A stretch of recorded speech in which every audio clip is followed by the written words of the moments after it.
मुझे खुद को ही खत्म कर लेना बेस्ट है मेरे लिए, क्योंकि जो मैं पैसे कमा रहा हूँ उसी से मैं अपने दुश्मन को बलवान बना रहा हूँ। वही पैसे मुझे ही बर्बाद करने के लिए यूज हो रहे हैं, और ये साइकिल बढ़ता ही रहेगा, है ना। मेरे ही टैक्सेस के पैसे से ये कोर्ट, ये पुलिस सिस्टम मुझे और मेरी फैमिली को और बाकी लोगों को भी हैरास करेगा, जो अच्छे लोग हैं।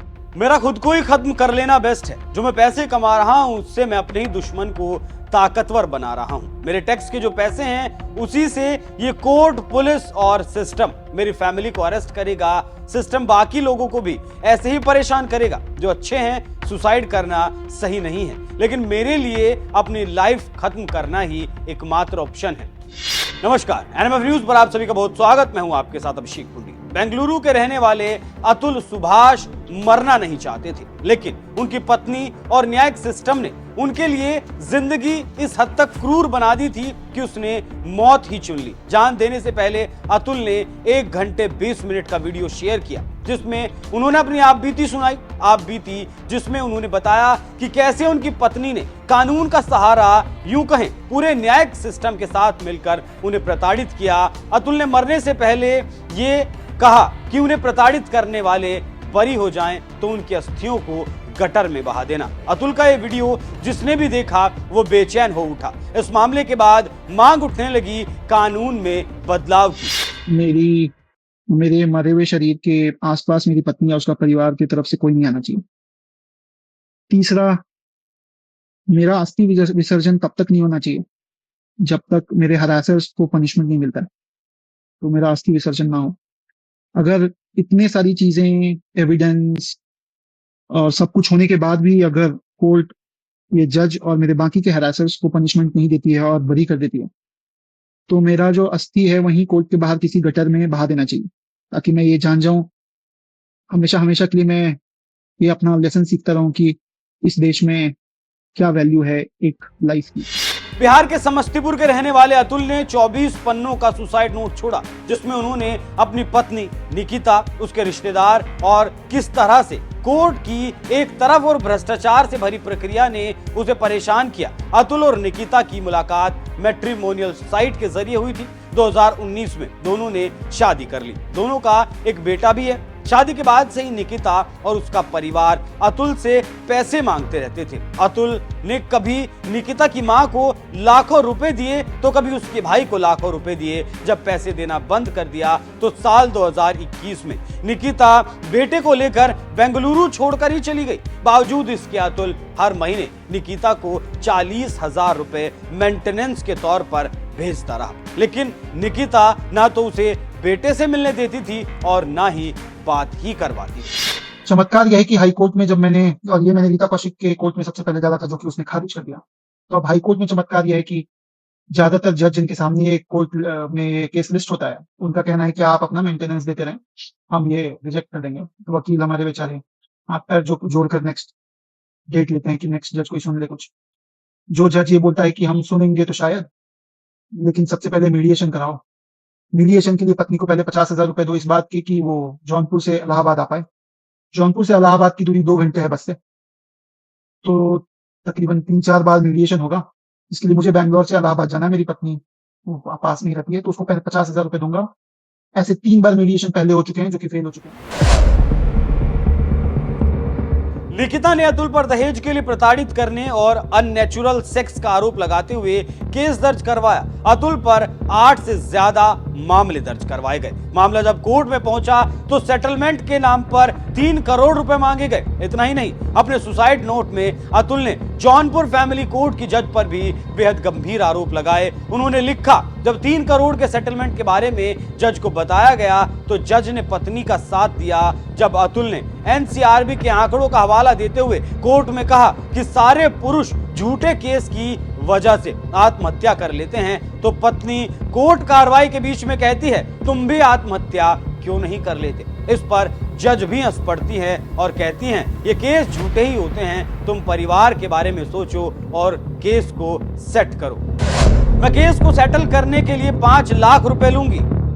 मैंने बोला कि मैम, इन्होंने आपके जो 20,000 के इंटरिम मेंटेनेंस का ऑर्डर है, उसके बाद इन पहले 1 करोड़ मांग रहे थे, अब 3 करोड़ मांग रहे। तो इस पर जज का रिप्लाई ये था, इसका मतलब कि तुम्हारे पास 3 करोड़ होंगे तभी तो मांग रही। मैं बिल्कुल ही शॉक था सुन के कि कैसे ये बोल सकती है टीचर, बट और भी शॉक्ड होना था मुझे। उसके बाद मैंने बोला कि मैडम ये इसने मेरे माँ-बाप, भाई सब पर मुझ पर इतने सारे मुकदमे डाल रखे हैं। ये पिटीशन आप पढ़ के देखो सारे गलत इल्ज़ाम लगाए हैं। तो जज का कहना था कि तो फिर क्या हो गया तुम्हारी पत्नी है, अगर तुम पर गलत केसेस डाल भी दी तो क्या हो गया ऐसे ही होता है ना?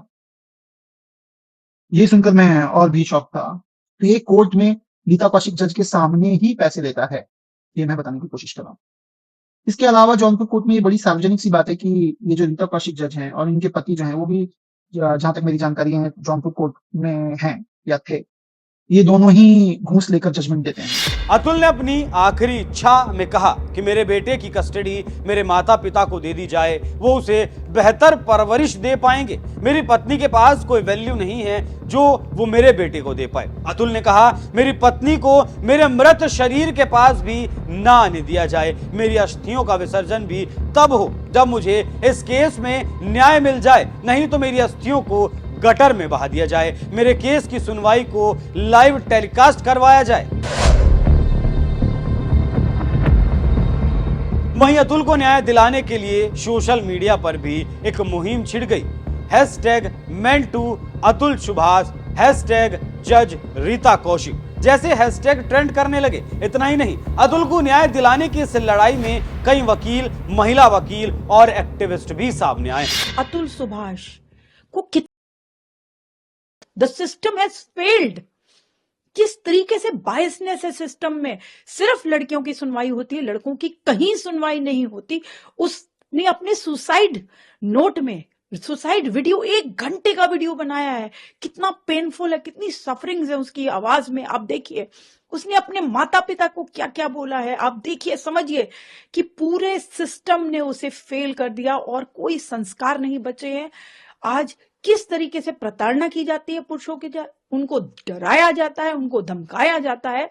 और पढ़ी लिखी महिला, एसेंचर में काम कर रही महिला किसी पुरुष को इतना टॉर्चर कर दे, इतनी mental harassment. I think a case of abetment to suicide, not only against the wife but against her mother and relatives, should be registered. They should be arrested. Also, the police of Jaunpur, these cases were registered in Jaunpur, Uttar Pradesh. The police, all those police officers who wrote these false cases, FIR should be registered against them for making a false case.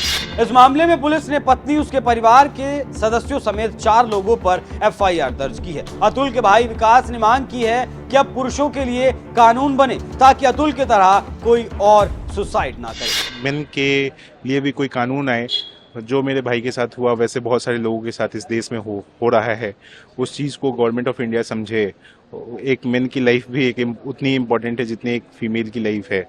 मैं ये चाहता हूँ कि ऐसा ना हो जाए आगे आने वाले सिस्टम में कि लोग मेन को ऐसा डर लगने लगे कि मैं शादी कर रहा हूँ तो सही कर रहा हूँ या नहीं कर रहा हूँ।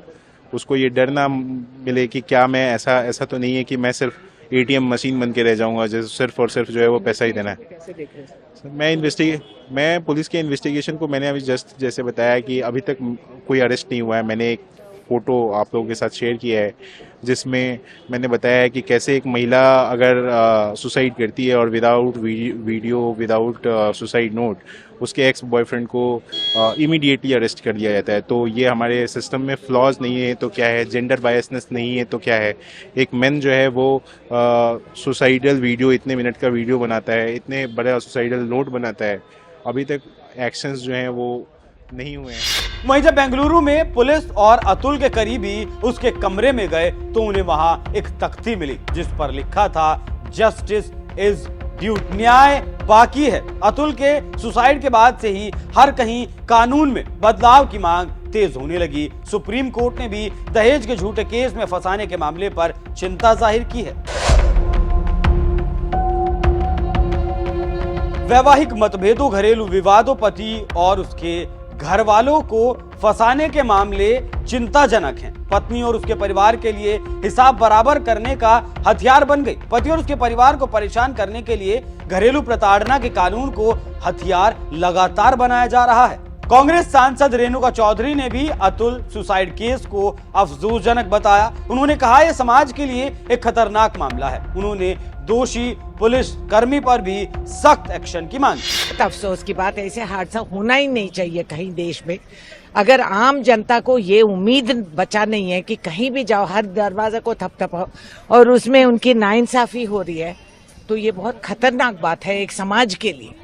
It's very regrettable. और इम्प्लीमेंटिंग एजेंसीज और सख्त कार्रवाई इस पे करना, कोर्ट में का भी करना है और पुलिस का भी करना चाहिए। जुडिशरी पे भी सवाल ऑफ कोर्स जुडिशरी पे सवाल उठा है तो सवाल का जवाब देनी चाहिए। सो मोटो कॉग्निसेंस कोर्ट। पूरी फैमिली पे केस दर्ज किया गया, तो ये उनका उसमें वीडियो में कानून में प्रोविजंस है, उसको अमेंडमेंट भी कर चुके हैं, तो वो क्यों नहीं लागू हुए? ये तो सवाल यही है कि पूछो। अतुल सुभाष की मौत के बाद उसका वीडियो अब हर कहीं वायरल है। सुसाइड नोट के वो 24 पन्ने, जिसकी हर एक लाइन, हर एक शब्द इस बात की तस्दीक कर रहे हैं कि अतुल का हर दिन, हर लम्हा उसके लिए अंतहीन दर्द बन चुका था। उम्मीद के सारे रास्ते बंद हो चुके थे। एक तरफा न्याय प्रक्रिया ने उसके साथ कितना बड़ा अन्याय कर दिया था कि उसने मौत को ही अपना आखिरी रास्ता मान लिया था। पीछे छूट गया रोता बिलखता परिवार। मां के आंसू थम नहीं रहे। बेबस पिता ने पीएम मोदी से अपने बेटे के लिए न्याय की गुहार लगाई। अतुल ने अपने मानसिक तनाव का अंदाजा परिवार को भी नहीं होने दिया। अतुल के जैसे न जाने कितने लोग इस तरह के मानसिक तनाव का सामना कर रहे हैं, प्रताड़ना का सामना कर रहे हैं, जिनके लिए न्यायिक प्रक्रिया इतनी जटिल बन चुकी है कि कुछ पूछिए मत। बहरहाल इस पूरे मामले पर आप किसे दोषी मानते हैं? अपनी राय हमें कमेंट कर जरूर बताइएगा। धन्यवाद।